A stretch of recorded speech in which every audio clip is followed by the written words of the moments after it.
আসসালামু আলাইকুম রহমতুল্লাহ। বন্ধুরা, আজকে আমরা দেখব কিভাবে এমন একটি সুন্দর ইমেজ রিটাচ করা যায়।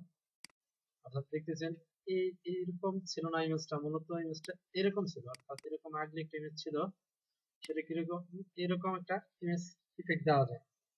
তো এর আগে আমি দেখাইছি কিভাবে এরকম পরিষ্কার করতে হয়, তবে আজকে একটা নতুন টেকনিক শেয়ার করব যারা ফটোশপ সিসি ইউজ করেন তাদের জন্য। তো বলে নেওয়া ভালো, আমার এই যে ফটোশপের ইয়াটা দেখতেছেন, এটা এরকম ছিল না। ডিফল্ট আকারে কিরকম থাকে সেটাকে দেখায় নেই। যদি প্রিফারেন্সে যাই, প্রিফারেন্স থেকে ইন্টারফেস, এটা মূলত এরকম ছিল। হ্যাঁ, তো এটা অনেকে দেখে কনফিউজ হয়ে যাচ্ছেন যে আমাদের ডিফল্ট আকারে এরকম কালো থাকে, অর্থাৎ ওটা তো কালো না, লাইট। আমি এটা ইউজ করতেছি। অর্থাৎ এখান থেকে আপনারাও চেঞ্জ করে নিতে পারেন ইন্টারফেসটা। যাক, ওইদিকে যাবো না, এখন আমরা শুরু করবো টিউটোরিয়াল।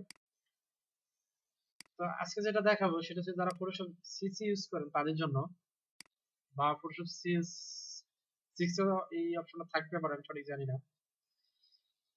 আমি ফটোশপ সিএস 6 ইউজ করি নাই, ফটোশপ 5 থেকে সিএস 5 থেকে সরাসরি সিসি তে চলে আসছে। তো এর একটা ডুপ্লিকেট কপি নেই, ডুপ্লিকেট কপি নিলাম।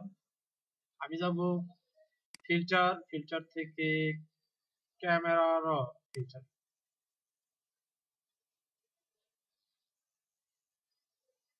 তো এটাকে একটু বড় করে নেই। এখান থেকে দেখুন দুটো অপশন, এখানে অনেকগুলো অপশন আছে। তাই এখান থেকে আমি এই যে অ্যাডজাস্টমেন্ট ব্রাশ টুলটা ইউজ করব। এখান থেকে অ্যাডজাস্টমেন্ট ব্রাশ টুলটা নেওয়ার সাথে সাথে এখানে নিচে দেখুন কিছু অপশন চলে আসছে। এখানে আমি যেগুলো করব, আমি একটু এটাকে জুম করে দেখাই। এখানে যে কয়টা অপশন আছে এগুলো জুম করে দেখাই। এখান থেকে আমি এক্সপোজার 0 করে রাখবো, কন্ট্রাস্ট 0 করে রাখবো, হাইলাইট 0 করে রাখবো, শ্যাডো 0 করে রাখবো, হোয়াইট 0 করে রাখবো। এইখানে ব্ল্যাকস আছে, এগুলো 0 করে রাখবো। এখান থেকে শুধু আমি ক্লিয়ারিটিটা পরিবর্তন করবো। ক্লিয়ারিটির জায়গায় আমি এখানে মাইনাস রেখে কাজ করবো, যাতে আমার এখানে সুন্দর ফলাফল আসে। আর এখানে স্যাচুরেশন 0 থাকবে, শার্পনেস 0 থাকবে। এখান থেকে আমি নয়েজটাকে পরিবর্তন করব। নয়েজটাকে আমি প্লাস করে রাখতে পারি বা মাইনাস করে নিতে পারি। তারপর এদিকে নিচে যা আছে সব ডিফল্ট আকারে থাকবে।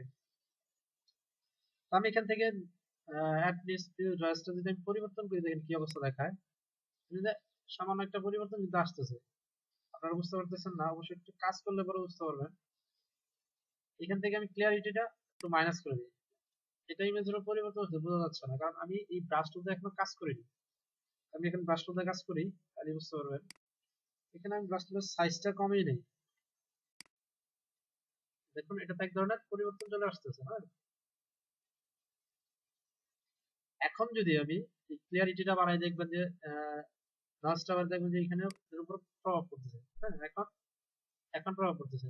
ভালো করে খেয়াল করুন, এখন প্রভাব পড়তেছে, কারণ আমি এখানে ব্রাশ টুল দিয়ে কাজ করেছি, তার কারণে। তা আমি এখানে এখানে একটা মনে রাখতে হবে, কিছু কিছু শার্প জায়গা আছে, যেমন চোখ, ঠোঁট, কান, নাক, এইগুলোকে একটু দেখে কাজ করতে হবে।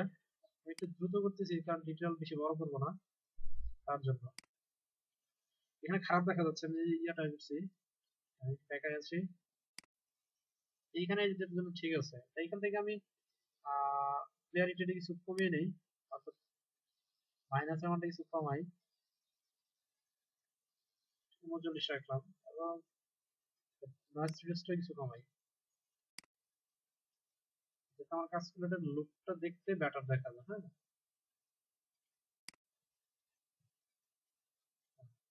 লুকটা ঠিক আছে।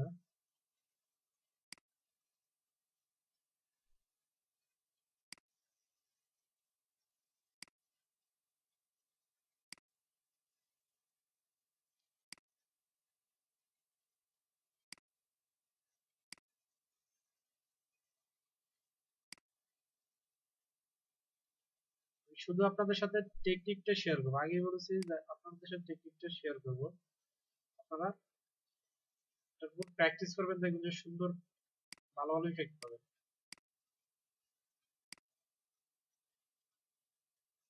এখান থেকে আমি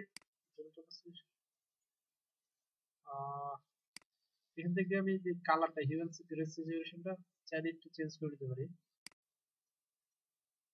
আমি কিন্তু অরেঞ্জ কালারটাকে নেই, এটা কপি করে দিলাম।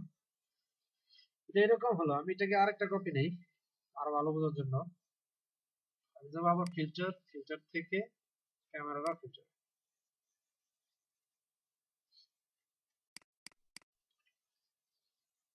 এখান থেকে আমি আবার এই ব্রাশটা সিলেক্ট করব, করার পর এবার এটার ক্লিয়ারিটিটা আমি -1.8 বাড়িয়ে দেবো। হ্যাঁ, এবং রিডিউস নয়েজের +1.8 বাড়িয়ে দেবো।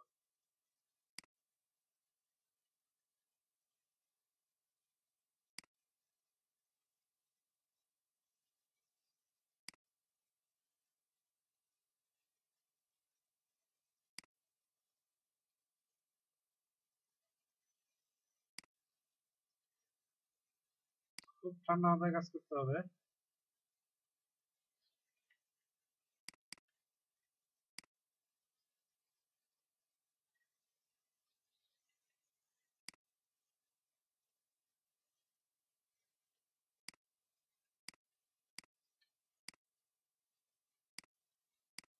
দেখে নেই।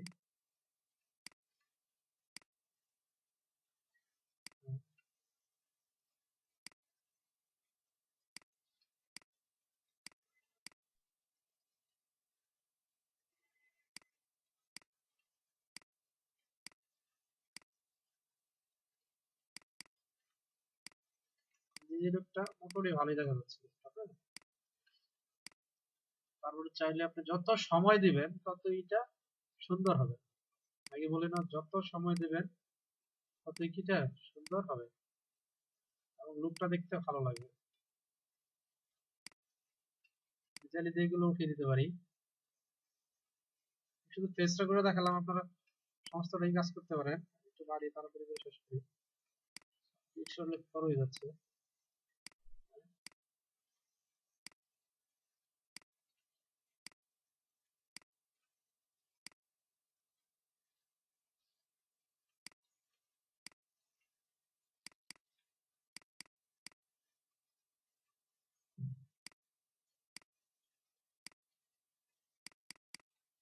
আমি যদি এখন ওকে করি, দেখুন আমি লুকটা পেয়েছি। অর্থাৎ প্রথম অবস্থায় পেয়েছি এরকম অবস্থা, তারপর দ্বিতীয়বার যখন আমি আবার ক্যামেরা র ফিল্টার ইউজ করছি তখন এরকম পেয়েছি। এটা যখন যত ক্যামেরা র ফিল্টার আবার ইউজ করবেন তখন আরো ভালো ফলাফল পাবেন, তত ভালো ফলাফল পাবেন। তা আমি 100%, এখানে যদি আপনি জুমটা দেখেন 100%, অর্থাৎ তাকে এই এই অবস্থা প্রিন্টিং অবস্থায় এরকম দেখা যাবে।